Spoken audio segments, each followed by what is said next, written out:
été militant d'extrême gauche dans sa jeunesse, puis a viré complètement jusqu'à soutenir le néolibéralisme radical, s'est rallié à Javier Milei et Jair Bolsonaro, il a même été candidat à la présidentielle de son pays, le Pérou, en 90. Il a écrit des œuvres politiques toute sa vie, engagées, qui ont été primées par le Nobel en 2010 et par tous les honneurs possibles, spécifiquement en France. Il s'est brouillé à vie avec Gabriel García Márquez.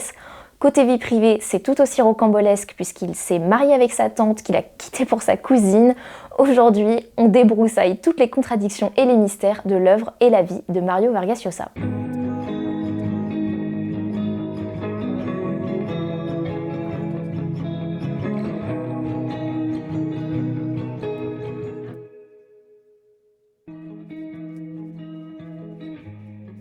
Bonjour tout le monde, je suis hyper heureuse de vous retrouver. Ça fait assez longtemps à vrai dire que j'avais pas tourné de vidéo, donc trop contente de reprendre avec un sujet qui me tient à cœur, c'est l'envie de questionner les prix Nobel qui m'a un peu donné envie même de créer cette chaîne YouTube à l'origine.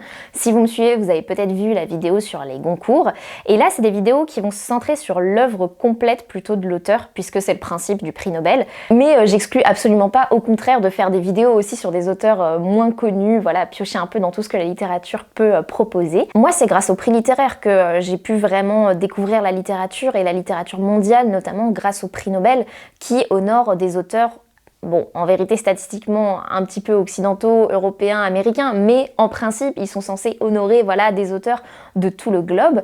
Donc à première vue j'en ai plutôt une vision positive, et puis après ça m'a quand même interrogé l'idée qu'une élite puisse récompenser un auteur, que tout de suite un auteur soit légitimé du jour au lendemain, qu'il entre dans une sorte de panthéon de la littérature que personne ne pourrait critiquer ou interroger. C'est quand même un truc qui me questionne. Ce qui m'intéresse, c'est de savoir aussi quelle vision de la littérature les prix Nobel veulent honorer, veulent défendre à travers les prix et à travers les auteurs. Quelle vision de la littérature on nous montre comme légitime, quelle vision de la littérature on nous impose aussi, même inconsciemment, à travers les auteurs cités. Et puis dans le cas de Mario Vargas Llosa, c'est intéressant parce qu'on promeut une œuvre qui est politique, qu'on dit engagée.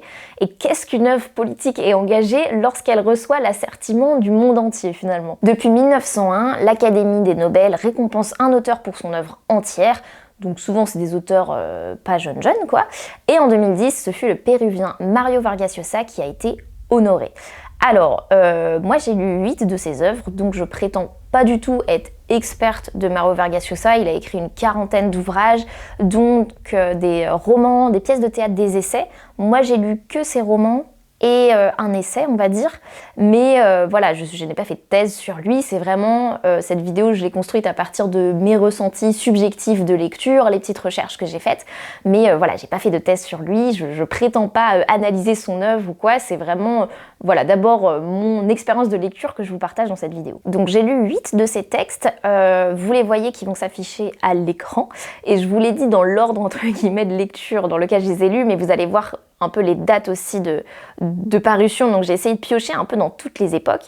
Donc j'ai lu La Fête au bouc, Tour et détour de la vilaine fille, La ville et les chiens qui est son premier roman, La tante Julia et le scribouillard, Lettre à un jeune romancier, Les chiots qui est seulement une nouvelle, La guerre de la fin du monde et le dernier paru en date, Je vous dédie mon silence. Donc le but de cette petite vidéo, c'est d'abord d'interroger les œuvres, de pouvoir voilà, se sentir toujours autorisé de critiquer des œuvres même quand elles sont primées.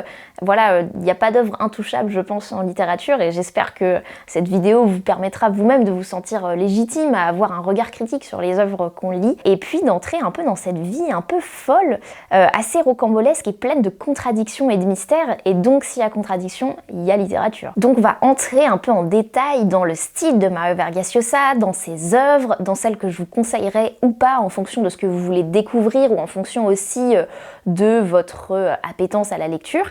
Et puis, tout d'abord, on va commencer quand même par défricher un peu la vie folle de cet homme, très étonnante, on va dire.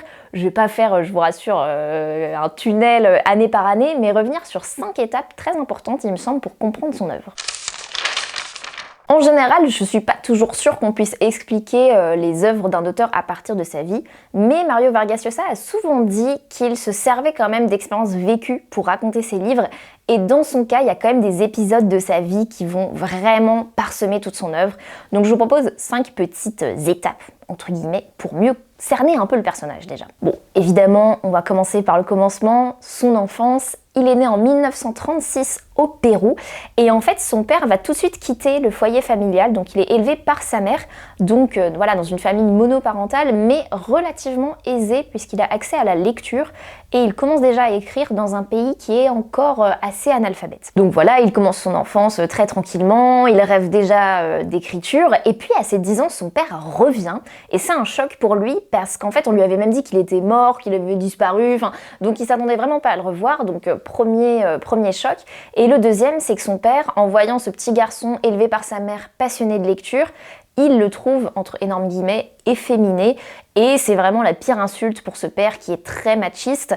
Et donc il va envoyer le jeune Mario Vargas Llosa dans un collège militaire extrêmement dur avec une discipline assez atroce et qui va vraiment traumatiser le jeune. Vraiment, c'est un épisode sur lequel il va revenir et qui est même le sujet de son premier roman, La ville et les chiens.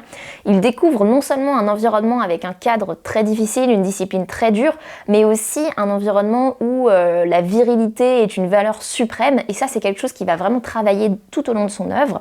Mais, point un peu positif, il va aussi découvrir la mixité sociale et la diversité ethnique qu'il y a au Pérou. Ça, c'est quelque chose auquel il n'avait pas accès dans sa jeunesse, qui était un petit peu une bulle.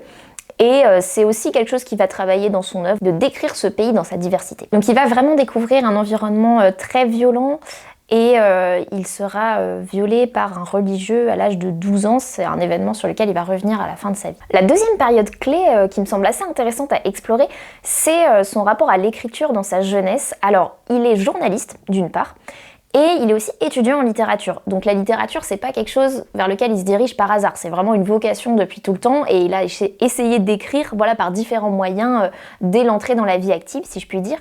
En tant que journaliste, il a commencé un petit peu par le bas de l'échelle, puisqu'il il écrivait pour la rubrique des chiens écrasés, donc pas la plus prestigieuse a priori, et puis il va gravir un petit peu les échelons petit à petit jusqu'à être correspondant, pouvoir écrire des reportages, et il va garder vraiment un attachement au journalisme. Il va continuer à écrire dans des revues toute sa vie, notamment à El País, si ça vous rappelle des souvenirs d'Espagnol LV2, et il y aura aussi des personnages de journalistes dans son œuvre, voilà, tout au long de sa vie. Donc cette carrière lui permet d'avoir une pratique assez régulière de l'écriture.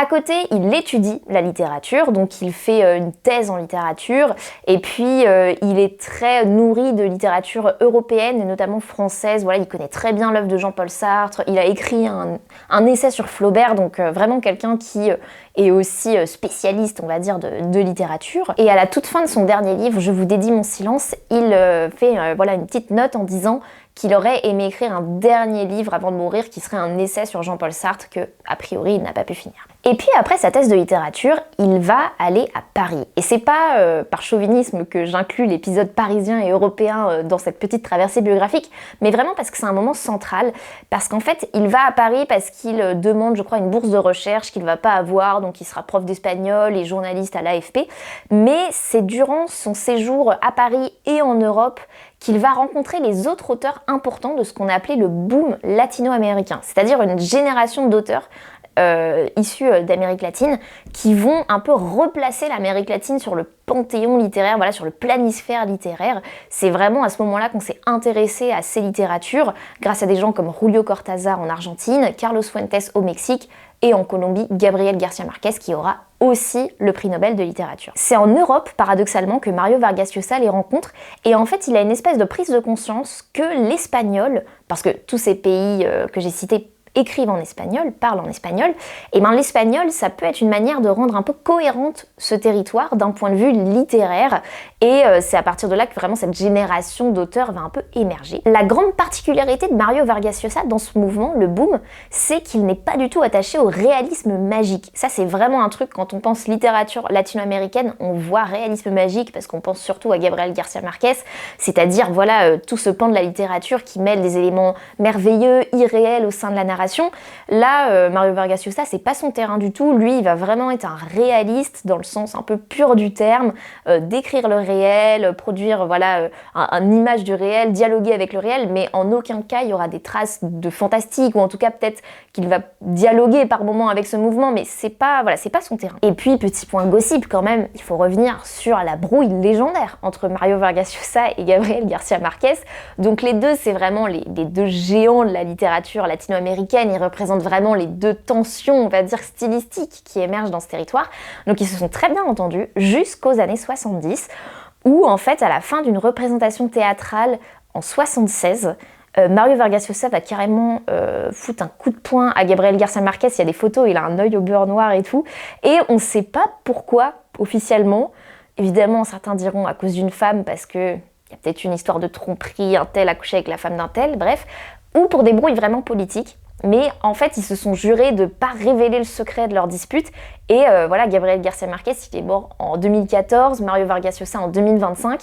Et on ne sait toujours pas vraiment pourquoi ils se sont disputés, mais depuis les années 70, ils se sont pas parlé. Et même Mario Vargas Llosa avait écrit un essai sur son ami, et il a interdit que l'essai soit réimprimé, quoi. Donc vraiment, un peu l'offense ultime pour des écrivains.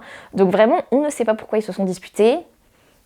Je sais pas quelle théorie je crois le plus, mais en tout cas, voilà, une amitié qui s'est terminée et qui a fait grand bruit médiatiquement. Bon alors là, je vais devoir passer un petit peu plus de temps sur cette partie, c'est l'aspect un peu politique de la vie de Mario Vargas Llosa.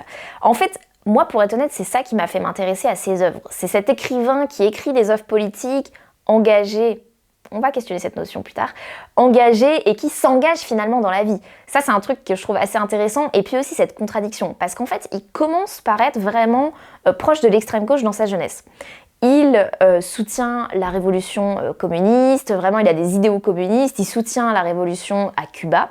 Et en fait, une fois que la révolution et le régime de Castro est mis en place, là, il commence à être un petit peu plus mitigé sur la révolution communiste. Et dans les années 60, il y aura Prague qui va être attaquée. Il y aura aussi les écrits de Solzhenitsyn, cet écrivain qui est revenu du goulag et qui a raconté son expérience dans des livres parus en Europe et dans le monde. Et c'est un peu des chocs pour Mario Vargas Llosa parce que pour lui, ce type de régime n'est pas compatible avec les libertés individuelles et finalement c'est les libertés individuelles qui vont primer pour lui dans ses valeurs et donc il va vraiment se détacher de l'extrême gauche et de la gauche et même se rapprocher plutôt du néolibéralisme. Lui vraiment ses idoles c'est Reagan et surtout Margaret Thatcher, donc on est quand même un peu éloigné de Castro politiquement. Et en fait je pense que c'est le libéralisme au sens économique et politique qu'il défend, économique, où il préfère les régimes qui prônent un désengagement de l'État de la sphère économique, et politiquement, c'est le fait que les droits et les libertés individuelles priment surtout. Et donc c'est vraiment pas quelque chose d'anecdotique dans sa vie, ses valeurs politiques, puisqu'il va se présenter à la présidentielle de son pays dans les années 90 quand même. Et c'est pas une candidature un peu loufoque, c'est vraiment un truc hyper sérieux. J'ai lu que c'était la campagne la plus chère de l'histoire du Pérou. Il va être très soutenu par les médias, très soutenu par l'intelligentsia péruvienne, mais il va échouer au second tour assez largement.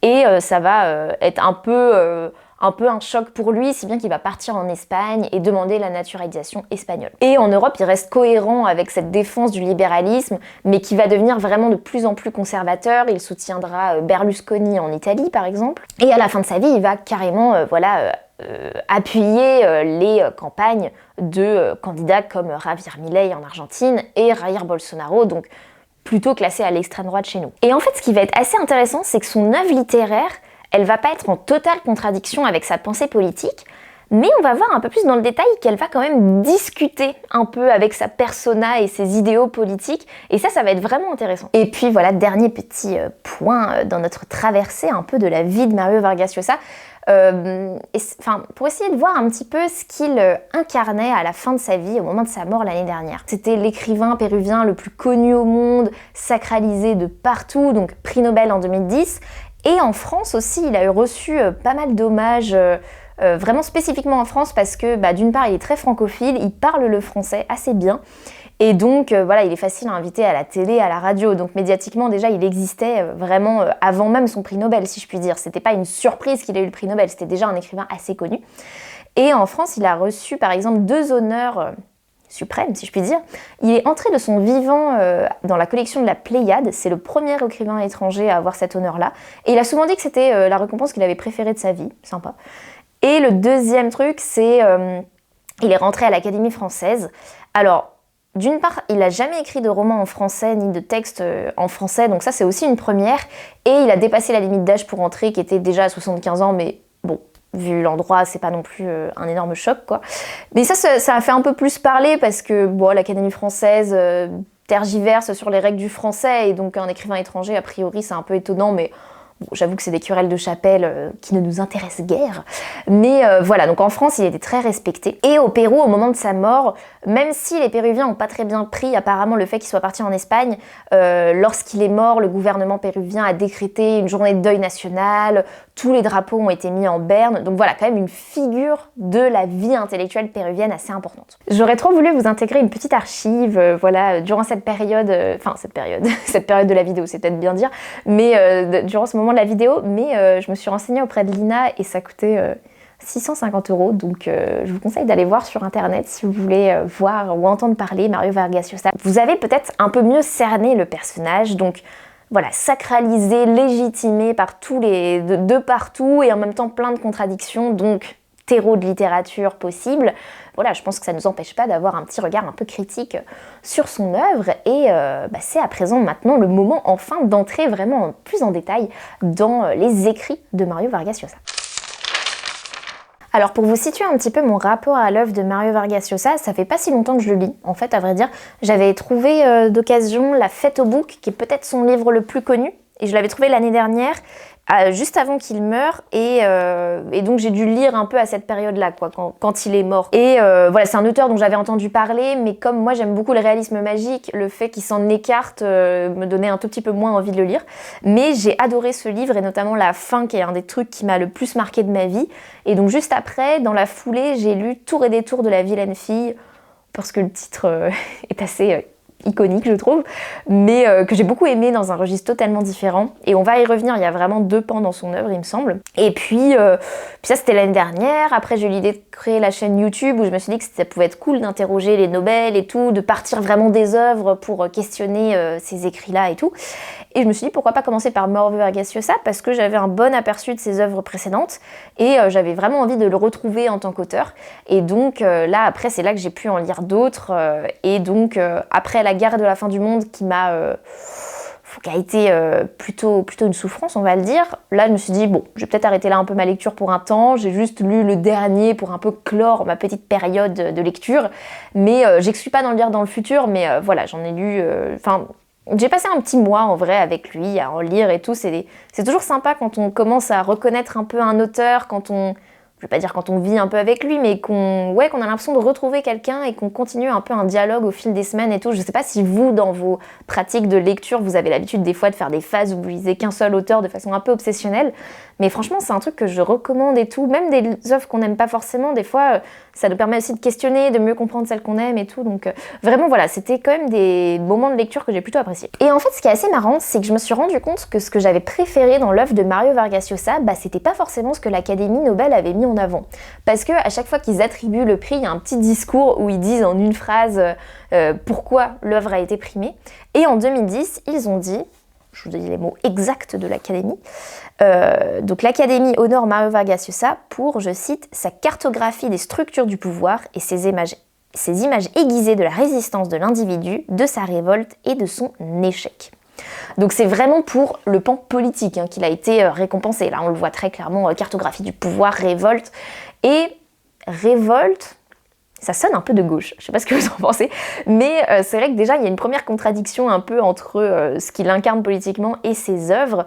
Et en fait, ce qui est assez marrant, c'est qu'en lisant ces œuvres vraiment politiques, moi ce qui m'a marqué, c'était pas la révolte de l'individu, mais bien du collectif. C'est vraiment l'aspect collectif des livres qui m'a marqué, au point même, des fois, je trouve, de perdre l'individu en cours de roman. C'est assez étrange, on va y revenir. Donc pour moi, il y a vraiment 2 pans de l'œuvre de Mario Vargas Llosa. Il y a l'œuvre politique, ça c'est clair, et il y a une autre veine, difficile à qualifier, un peu picaresque, autobiographique. Pour ce qui est de l'œuvre politique, Dans cette veine-là, moi j'ai lu d'abord donc La Fête au bouc, qui est sortie en 2000 et qui raconte les derniers jours du dictateur dominicain Trujillo. Et dans cette veine-là, j'ai aussi lu La guerre de la fin du monde, qui est parue en 82. Alors là, l'histoire est un peu plus compliquée. C'est au Brésil. En fait, il y a un groupe mené par un leader évangélique / gourou qui embarque un peu tous les marginaux du coin et ensemble ils vont essayer de se rebeller contre la très jeune république brésilienne qui se met en place et qui use de moyens autoritaires pour se légitimer. Donc voilà, ça c'est les deux grandes œuvres, on va dire politiques au sens pur, mais en fait il faut entendre politique peut-être au sens un peu plus large dans l'œuvre de Mario Vargas Llosa, politique au sens social aussi, décrypter un peu la société péruvienne, questionner ses valeurs, son évolution. Et donc ça, ce sera des œuvres comme La Ville et les chiens, qui est son premier roman paru en 63, et dans la même veine, Les chiots. Alors La Ville et les chiens, ça raconte un groupe de jeunes qui est dans une caserne militaire et qui se rebelle, encore une fois, histoire de rébellion, contre l'autorité abusive et la discipline carrément absurde en fait des militaires contre eux. Et Les chiots, c'est l'histoire d'un groupe de jeunes, d'enfants, qui rencontrent un très jeune garçon qui va être émasculé dans des conditions un peu horribles et qui toute sa vie essayera un petit peu de prouver sa virilité. Donc des œuvres qui interrogent la masculinité, des valeurs masculines, la virilité, on l'a vu tout à l'heure un peu dans le parcours biographique, c'est vraiment un truc que travaille Mario Vargas Llosa avec ces deux œuvres-là. Moi ce qui m'a marqué dans ce pan politique de l'œuvre de Mario Vargas Llosa, c'est vraiment sur la question des personnages et du collectif. Il y a un truc hyper intéressant qui se joue. Chez Mario Vargas Llosa, je sais pas, j'ai eu vraiment des difficultés à lire ce type de livre parce que autant je trouve qu'il est hyper fort pour introduire de nouveaux personnages, à chaque fois ils sont dotés d'un passé, d'une consistance, enfin vraiment à chaque fois qu'on rencontre un personnage c'est hyper marquant comme scène. Et puis après au fil du livre, je trouve qu'on perd un peu les personnages, on sait plus très bien qui est qui, tout le monde se rajoute un peu, puis par exemple dans La guerre de la fin du monde, ouais, je vous le dis très clairement, c'est vraiment pas celui que j'ai préféré, enfin c'est celui que j'ai le moins aimé, on va le dire. Il y a un moment donné, je ne sais plus qui est qui en fait dans ce livre. Et ce qui est assez fou, c'est que dans ces œuvres, très souvent, les individus sont vraiment créés au départ et puis après rejoignent le collectif et sont un peu dissous dans le collectif. Donc c'est des romans où on a l'impression que c'est le groupe qui devient un personnage. Et ça, politiquement, je trouve ça assez intéressant quand même. Et par exemple, dans Les chiots, c'est hyper marquant parce qu'en fait, le narrateur, c'est un nous. Donc c'est déjà une entité collective. Dans La Ville et les chiens, c'est ces jeunes qui forment un groupe, donc un groupe encore une fois, qui fait corps contre un autre groupe, contre les militaires les plus hauts gradés. Donc c'est toujours des personnages collectifs en fait qui vont prendre part à l'action. Et ça, stylistiquement, c'est pas toujours évident à lire et de toute façon, j'y reviendrai en dernière partie de vidéo. Mario Vargas Llosa, moi j'ai pas trouvé que c'était des œuvres toujours très très accessibles. Mais voilà, politiquement, ça dénote quand même d'une sensibilité pour l'action collective, le groupe, et c'est assez intéressant quand même. Bon, c'est des romans qui sont marqués vraiment par l'échec, hein. C'est des romans qui sont très sombres, assez pessimistes. Voilà, ça se passe pas très bien, et c'est des romans qui sont marqués par la violence, à la fois la violence dans ce qu'elle fait aux individus, dans ce qu'elle fait à la société, ce qu'elle peut même faire sur l'intimité, vraiment des consciences. Et voilà, il y a beaucoup de scènes, enfin il y a quelques scènes de torture, mais il y a beaucoup de scènes d'agression sexuelle par exemple. C'est vraiment un truc presque à tous les livres en fait, il y a vraiment ça qui revient. Mais même dans La Ville et les chiens, le premier livre, il y a une scène carrément de zoophilie quoi. C'est un peu hard par moment. Donc voilà, c'est pas des livres super joyeux, hein, l'œuvre politique de Mario Vargas Llosa, mais bon. Est-ce que la politique est vraiment un monde joyeux? Ça, je laisse le débat ouvert. Donc on a cette partie politique de l'œuvre de Mario Vargas Llosa et on a un deuxième pan dont je trouve on parle un peu moins quand même. C'est comment qualifier? C'est un truc entre picaresque, autobiographie. Picaresque, c'est vraiment un genre très déterminé, hein. À mon avis, c'est plus d'inspiration picaresque. Donc pour rappel, c'est toutes ces œuvres où un jeune homme, à travers moult péripéties, traverse un peu une société, découvre ses mœurs, apprend aussi. C'est parfois assez drôle. Et ça, c'est vraiment un truc qu'on retrouve dans La Tante Julia et le Scribouillard, qui est directement autobiographique. Ça rend compte de la période où Mario Vargas Llosa a séduit sa tante. Voilà. Sa tante par alliance, pas sa tante de sang, mais bon, quand même, c'est très bizarre. Et c'est à l'époque où il est journaliste et il se rêve écrivain, donc il y a aussi toute cette partie-là de sa jeunesse qui est explorée. Et aussi dans Tour et détour de la vilaine fille, c'est l'histoire d'un traducteur, je crois, oui c'est ça, d'un traducteur un peu écrivain qui tombe amoureux d'une fille qui change d'identité à chaque chapitre et donc il va la suivre un peu partout dans le monde. Donc voilà, on a un peu cette idée d'aventure, de voyage, de héros un peu ballottés par la vie. Et je trouve que c'est toujours des romans qui sont hyper charmants, hyper attachants. Surtout, j'avoue, La Tante Julia Escribouillard, parce que Mario Vargas Llosa s'y raconte aussi. Et voilà, il s'y raconte en homme qui se rêve écrivain, qui se rêve grand homme, mais qui est en fait complètement trimballé par la vie et mené un peu à la baguette par la tante Julia. Donc c'est assez irrésistible. Moi, c'est des œuvres pour lesquelles vraiment j'ai beaucoup d'attachement. C'est des œuvres entre guillemets plus légères, mais vraiment ouais, très attachantes. Et il y a 2 autres livres que j'ai lus qui rentraient pas vraiment dans les catégories que j'ai essayé d'établir. Il y a le dernier livre qu'il a fait paraître, qui est Je vous dédie mon silence, dans lequel il raconte l'histoire d'un spécialiste de musique qui veut écrire un livre sur un guitariste de valse péruvienne qui disparaît très précocement. Et je trouve ça assez beau, en fait, qu'un livre qui, a priori, paraît un petit peu mineur au vu de l'ampleur vraiment des autres. Ce livre-là, c'est assez beau que Mario Vargas Llosa finisse son œuvre par un livre sur la valse péruvienne, donc sur un élément de l'identité culturelle du Pérou, sur un élément qui a essayé de rassembler les Péruviens, et même sur quelque chose que lui, il identifie comme faisant partie de l'âme de son pays. Donc finalement, je le trouve un peu moins mineur qu'à première vue. C'est vraiment un joli texte en vérité, Je vous dédie mon silence. Et le deuxième qui rentrait pas trop dans les catégories, c'est L'être un jeune romancier, que j'ai moins lu pour les conseils, parce qu'en fait, ce genre de livre, j'ai l'impression que tous les écrivains en ont fait un et ça enfonce un peu des portes ouvertes. Mais en général, ils livrent quand même leur vision de la littérature et aussi des éléments sur leur propre style. Donc c'est plutôt intéressant à un deuxième degré, si je puis dire, et j'y reviendrai dans la partie vraiment sur le style de Mario Vargas Llosa, qu'est-ce qu'il a apporté à la littérature, qu'est-ce qu'il a vraiment travaillé lui en tant que stylicien, styliste de la langue. Ça, on va y revenir tout de suite.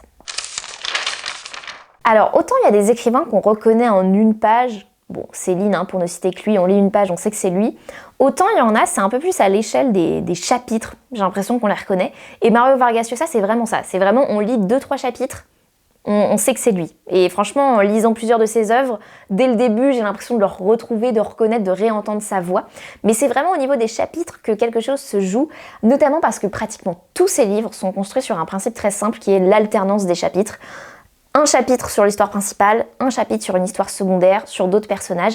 Ça, c'est vraiment un truc qu'il va faire souvent. Ou alors des livres où chaque chapitre suit le point de vue d'un personnage. C'est des romans polyphoniques où il est attaché à la sensibilité de chacun des personnages, comme dans La guerre de la fin du monde, où on a voilà, un chapitre sur chaque personne qui rejoint un peu le groupe évangélique, et des chapitres sur un journaliste, des chapitres sur l'armée républicaine.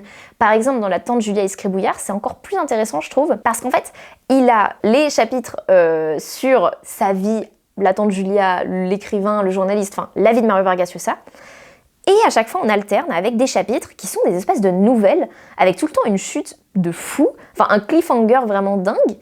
Et on n'a jamais la suite, et on a cette espèce de petites nouvelles qui parsèment le roman, chapitre par chapitre, et on se dit mais qu'est-ce que c'est que ces espèces d'histoires ouvertes tout le temps. Et il va proposer une réponse, et il va identifier au fil du roman ce que sont ces textes, et c'est assez astucieux et amusant, parce qu'il y a un jeu un peu où il critique sa propre écriture, mais je vous révèle pas un peu le twist sur la nature de ces textes-là, mais c'est une expérience de lecture assez chouette d'un coup sortir de l'histoire, replonger dans un autre, rencontrer d'autres personnages, ok on ressort, enfin franchement moi c'est quelque chose que j'ai beaucoup apprécié, et voilà c'est vraiment quelque chose je trouve de symptomatique de son style, les chapitres vraiment qui changent complètement d'histoire, de temporalité voilà, au fur et à mesure du livre. Mais c'est aussi ce qui fait partie de la difficulté de son œuvre. Vraiment. Je trouve qu'il y a des fois où d'autres personnages, d'autres histoires, on perd en cours de route une histoire, on le retrouve quelques chapitres plus tard, ça fait vraiment partie de ce que je trouve assez compliqué parfois, et quand on n'accroche pas trop à l'histoire et que là on voit un tunnel sur un autre personnage qui arrive, on se dit aïe. Donc voilà, ça fait partie du charme, et en même temps des limites, des limites de l'accessibilité en tout cas de son œuvre. Et stylistiquement, le deuxième truc que je trouve vraiment intéressant et innovant dans son œuvre, c'est au niveau de la narration. Il mêle les pensées du personnage avec la narration, et donc des fois on est interrompu dans une narration où on voit le personnage, on va dire à la troisième personne, et d'un coup on rentre dans ses pensées.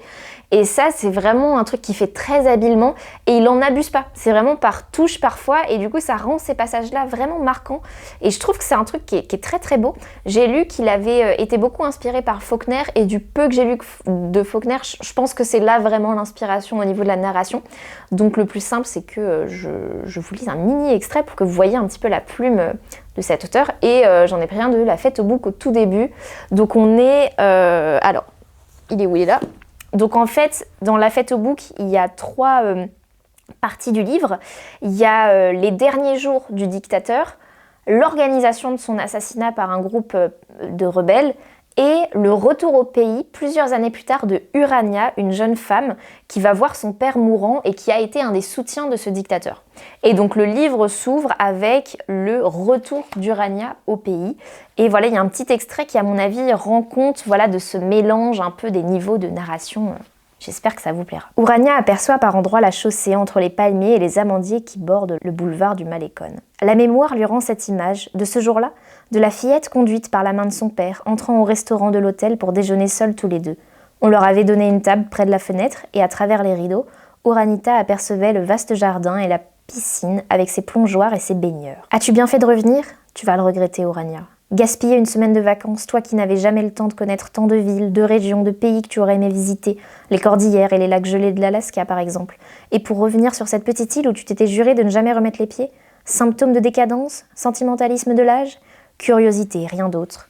Te prouver que tu peux marcher dans les rues de cette ville qui n'est plus la tienne, parcourir ce pays étranger sans en éprouver tristesse, nostalgie, haine, amertume, rage. Où es-tu venu affronter le naufrage de ton père ? Vérifier l'impression que tu ressens à le revoir après tant d'années. Un frisson la parcourt de la tête aux pieds. Urania, Urania.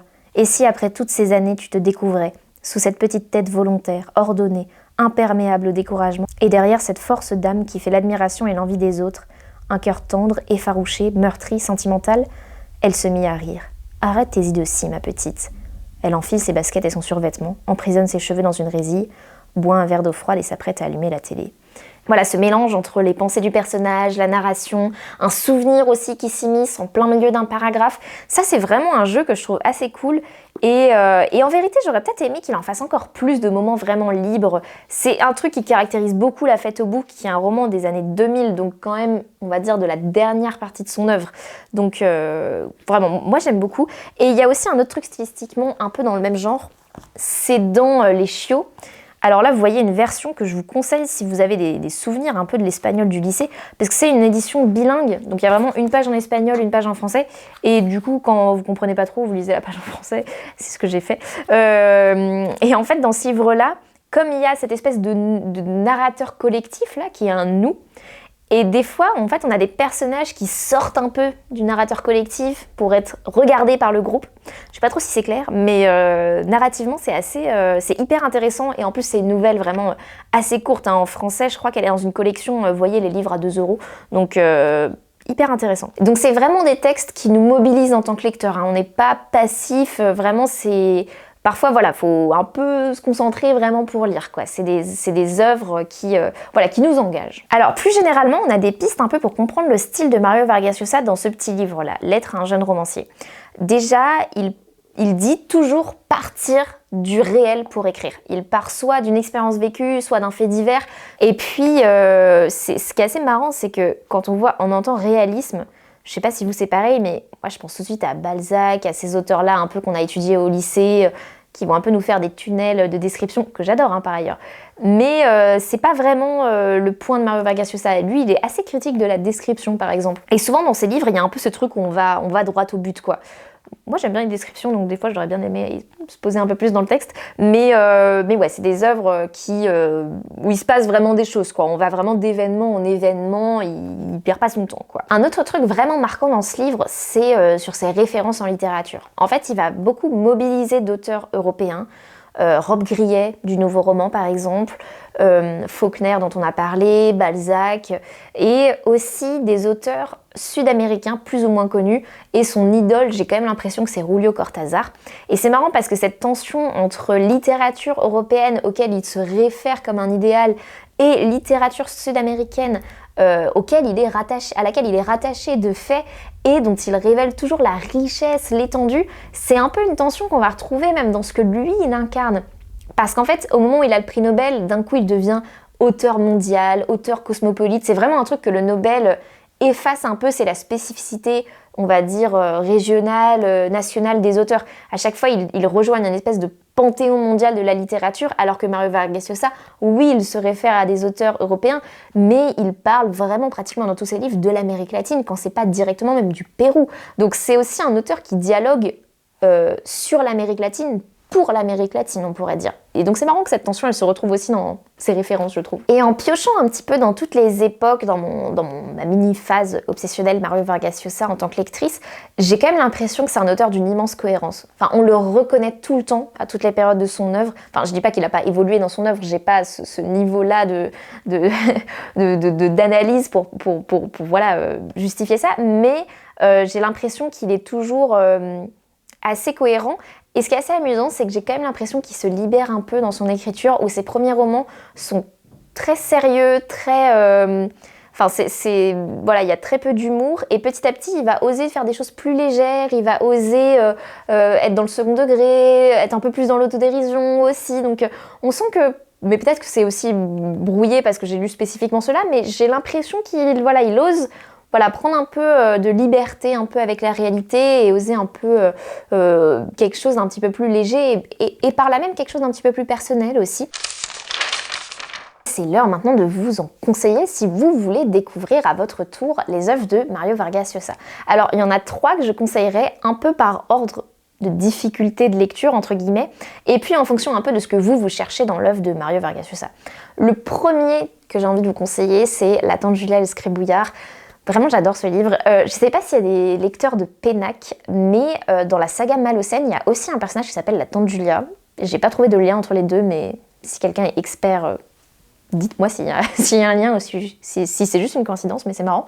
Bref, La Tante Julia Lescarbouillard, donc c'est cette histoire autobiographique où Mario Vargas Llosa revient sur ses années de jeunesse en tant qu'écrivain, en tant que jeune journaliste, dans une radio locale où c'est un peu la débrouillardise, tous les jours on sait pas trop sur quoi on va tomber et tout. Enfin, l'ambiance de la radio est hyper drôle et assez réaliste, je trouve. Et puis il y a cette alternance avec ces nouvelles au statut littéraire un peu ambigu et dont on découvre un petit peu de quoi il s'agit au fil du texte. C'est vraiment un livre que je trouve très drôle, très attachant, où on rencontre aussi Mario Vargas Llosa en tant que personnage. C'est un livre pour lequel j'ai beaucoup d'attachement et auquel je repense souvent en fait, parce qu'il y a aussi ce truc d'ouvrir les possibilités de la littérature avec ces nouvelles. On peut voir un petit peu l'étendue du panorama de la plume de Mario Vargas Llosa, tous les registres dans lesquels il est capable d'écrire, de nous plonger, et en même temps il questionne son propre style, ses propres facilités d'écriture dans ce texte. Donc c'est un texte qu'on peut lire vraiment juste entre guillemets pour l'histoire qui se tient et qui est super, mais aussi pour découvrir vraiment l'auteur plus intimement. Voilà, La Tante Julia Lescarbouillard, il est un peu... Bon, en général, c'est toujours des gros livres, hein. Sauf la petite nouvelle, là, c'est toujours des petits pavés, mais vraiment un livre que j'aime beaucoup. La deuxième œuvre que je vous conseille, c'est Les Chiots, qui est tout petit. Et là, c'est si vous voulez découvrir vraiment narrativement ce qui fait sa spécificité, on va dire, cette espèce de narration un peu particulière. Et puis, si vous voulez découvrir Mario Vargas Llosa, qui interroge la virilité, les valeurs masculines, je pense que Les Chiots, c'est une introduction plus facile que La Ville et les Chiens, que j'ai trouvé plus intéressant que passionnant à lire. Je sais pas si vous voyez, c'est très sérieux. Enfin, celui-là est plus attachant, je trouve, et plus intéressant stylistiquement encore. Donc, Les Chiots, voilà, un que je vous conseille si vous voulez découvrir ce pan-là de l'œuvre de Mario Vargas Llosa. Et si c'est plutôt l'œuvre politique qui vous intéresse, je pense que c'est La Fête au bouc qu'il faut lire. Vraiment, c'est... Donc, comme je le disais tout à l'heure, il y a ces 3 histoires. L'assassinat du dictateur Trujillo, l'organisation politique qui va mener à cet assassinat et le retour au pays d'Urania, donc la fille d'un des soutiens du dictateur. Et c'est un livre qui raconte la violence politique sur tous les niveaux, ce qu'elle fait à la société et ce qu'elle va faire même à l'intimité, jusqu'à l'intimité des personnages, on va dire. Jusqu'à quel point un régime politique peut nous blesser, nous meurtrir dans notre chair même. C'est un roman qui est stupéfiant. Et puis, il y a un peu ce que l'Académie Nobel avait salué dans son œuvre, cette cartographie des structures du pouvoir. C'est vraiment dans ce livre-là qu'on les retrouve en particulier. Et puis, on a aussi ce groupe... ce petit groupe de rebelles là, et on peut voir un peu les tensions militantes, comment on se met d'accord sur les moyens pour mener une lutte. Enfin, c'est vraiment un livre qui est intéressant à tout point de vue, et c'est une des fins qui m'a marqué le plus. Vraiment de toute ma vie, je dois dire. C'est un roman qui est pas facile, j'ai mis un peu de temps à rentrer dedans, mais quand j'étais entrée dedans, vraiment je lisais non-stop, et la fin... Je suis en train presque de me la remettre sous les yeux pour me traumatiser de nouveau. Mais c'est vraiment un des trucs qui m'a le plus ébloui de ma vie. C'est un très très grand livre, ouais, La Fête au Bouc. Voilà, si vous voulez découvrir vraiment le pan politique de Mario Vargas Llosa, c'est celui-là que je vous conseille en priorité. Et puis La Fête au Bouc, c'est aussi un roman de cette sous-genre, on va dire, de la littérature latino-américaine qui s'appelle les romans du dictateur, donc des romans centrés un peu sur cette figure-là, qui questionnent ce personnage aussi en tant que personnage politique, mais surtout en tant que personnage de fiction. Par exemple, il y a aussi L'automne du patriarque de Gabriel Garcia Marquez, que j'avais essayé de lire, mais honnêtement, j'avais trouvé ça trop compliqué, j'avais pas réussi à le lire en entier. Donc La Fête au Bouc reste un petit peu plus accessible pour découvrir aussi un des pans importants, j'ai l'impression, de la littérature latino-américaine. Peut-être que c'est la miniature de la vidéo qui vous a fait cliquer sur ce contenu, je vous remercie. Mais j'aimerais quand même interroger cette notion, parce que on peut caricaturer Mario Vargas Llosa en disant c'est un auteur de droite et d'extrême droite à la fin de sa vie, et ses œuvres sont de gauche, en tout cas elles sont politiques. Mais en fait, il y a une nuance à faire, je pense, entre politique et engagé, parce que ces œuvres, elles nous montrent très souvent des individus en révolte contre un pouvoir autoritaire. Et souvent, c'est des révoltes qui n'aboutissent pas. Donc, c'est des romans sur l'échec, ce qui est pas une vision très, très joyeuse de la lutte collective, mais bon. Et c'est des romans, voilà, qui montrent ces groupes qui se battent pour la liberté. C'est un peu toujours ça qui les guide, c'est toujours la liberté. C'est pour ça que le régime devrait s'arrêter, c'est pour ça qu'ils se battent. D'un point de vue politique, c'est un truc, on va dire... je vais pas dire consensuel, parce que évidemment il y a des régimes autoritaires, mais c'est quand même politiquement quelque chose avec lequel tous les bords politiques peuvent être d'accord. Se battre pour la liberté, après c'est... qu'est-ce qu'on entend par liberté? Mais donc acclamer et donner le prix Nobel à quelqu'un en disant ce sont des œuvres engagées, c'est engagé, on va dire, au premier sens du terme, mais c'est pas forcément des œuvres qui proposent une vision après. On se bat pour la liberté, mais il n'y a pas vraiment de modèle politique après à défendre, il n'y a pas vraiment de contre-société qui est proposée, il n'y a pas de contre-modèle. C'est des romans qui sont très prudents, quoi. Ils sont pas idéologiques et ils n'ont pas non plus une capacité de projection immense. C'est vraiment l'instant présent de la lutte qui intéresse Mario Vargas Llosa, cette question de liberté. Lui, il va pas forcément pousser la réflexion jusqu'à proposer des nouveaux modèles, même fictionnels. Ces romans sont pas des explorations sociologiques de la société, ni des romans hyper réalistes d'un point de vue historique, mais plutôt des réactions critiques à des situations insoutenables, des situations voilà, d'autoritarisme. Et même dans la vie privée, c'est quelque chose que Mario Vargas Llosa va toujours défendre et a toujours dit que ce qu'il avait guidé toute sa vie, c'était la lutte contre l'autoritarisme. Bon, après, il va défendre Javier Milei et Jair Bolsonaro, mais à vous de juger. Mais voilà, c'est ce qui se retrouve aussi dans son œuvre et dans sa vie, ce point vraiment de cohérence sur ce sujet-là. Donc d'un certain point de vue, ces œuvres, finalement, elles sont aussi libérales au sens politique. C'est la liberté qui prime et qui guide tout. Et ces héros se battent toujours pour la liberté. Donc est-ce des œuvres si contradictoires? Finalement, quand l'Académie Nobel nous présente ces œuvres et nous dit « voici des œuvres engagées », quelle vision de la littérature engagée elles défendent? Une vision fort consensuelle en fait. Je dirais que c'est des œuvres politiques, vraiment, c'est des œuvres démocratiques, mais je dirais pas que c'est des œuvres engagées dans le sens où elles me semblent quand même assez prudentes. Donc en globalité, c'est une œuvre que j'ai quand même pris plaisir à lire. Je trouve qu'on rencontre des personnages très forts, qui a un style qui est assez intéressant. Mais je reviens sur ce mot intéressant que j'ai employé un peu comme ça, mais c'est plus des œuvres que j'ai trouvées intéressantes à lire que toujours passionnantes à lire, pour être honnête. Mais il y a des œuvres qui m'ont vraiment marqué, celles que j'ai citées en recommandation, mais souvent c'est des œuvres que oui, je trouvais intéressante, pertinente, mais dans lequel moi, en tant que lectrice, j'entrais jamais vraiment à 100% non plus. Je pense en lire d'autres quand même dans le futur de lui, notamment Conversation à la cathédrale, qui est un autre roman de sa veine politique, et que lui a décrit comme son préféré. En fait, pour être honnête, il est en face de moi parce que je l'avais emprunté à la bibliothèque et je voulais le lire après la guerre de la fin du monde, et ouais, la guerre de la fin du monde m'a un peu... J'ai eu envie de lire d'autres choses, donc je lirai plus tard. Peut-être que je vous ferai un petit retour de lecture, mais je pense pas que ça va contredire tout ce que j'ai dit dans cette vidéo, j'espère pas. Mais voilà, donc je continuerai à en lire d'autres, mais un peu plus tard. Enfin, moi je lis que pour le plaisir, donc je préfère me laisser guider un peu comme ça. Et si je devais faire d'autres vidéos sur le sujet des Nobel, autant commencer une petite tier list. Donc voilà, tout en haut, mon panthéon personnel. Tout ça est très subjectif, hein, évidemment. Les valeurs sûres, ceux où peu importe, je prends un livre, je sais que ça va être bien. La troisième catégorie, voilà, des lectures un peu contrastées, mais il y en a beaucoup que j'ai aimé. Et c'est un peu là que je mettrais Mario Vargas Llosa. Entre la deuxième et la troisième catégorie. Parce que c'est pas non plus des lectures, j'ai pas souffert à toutes les lectures, donc c'est pas les catégories du bas. Mais voilà, je suis un petit peu mitigée. Il y a des œuvres que j'ai beaucoup aimées, mais à la fin... c'est des œuvres que j'ai pris moins de plaisir à lire quand même, pour être honnête. Voilà, c'était le premier épisode crash test de cette petite série, voilà, sur les prix Nobel. Alors évidemment, hein, le titre « Je lis tous les Nobel », vous avez bien compris que je lis qu'une petite partie de chaque œuvre à chaque fois parce que la vie est trop courte malheureusement. Et ça n'empêchera pas, au contraire, des vidéos où je parlerai d'auteurs ou d'autrices moins connus. Et voilà, j'espère que cette vidéo vous a plu. N'hésitez pas à me dire en commentaire ce que vous en avez pensé, sincèrement. Et même, voilà, des critiques, même sur la forme et tout. Tant que ça reste, voilà, bienveillant et de bonne foi, c'est vraiment un plaisir. Il y a plein de gens qui m'ont donné des conseils hyper intéressants, donc n'hésitez pas. Et puis, si vous avez lu Mario Vargas Llosa, je serais hyper curieuse de savoir ce que vous avez pensé de son œuvre.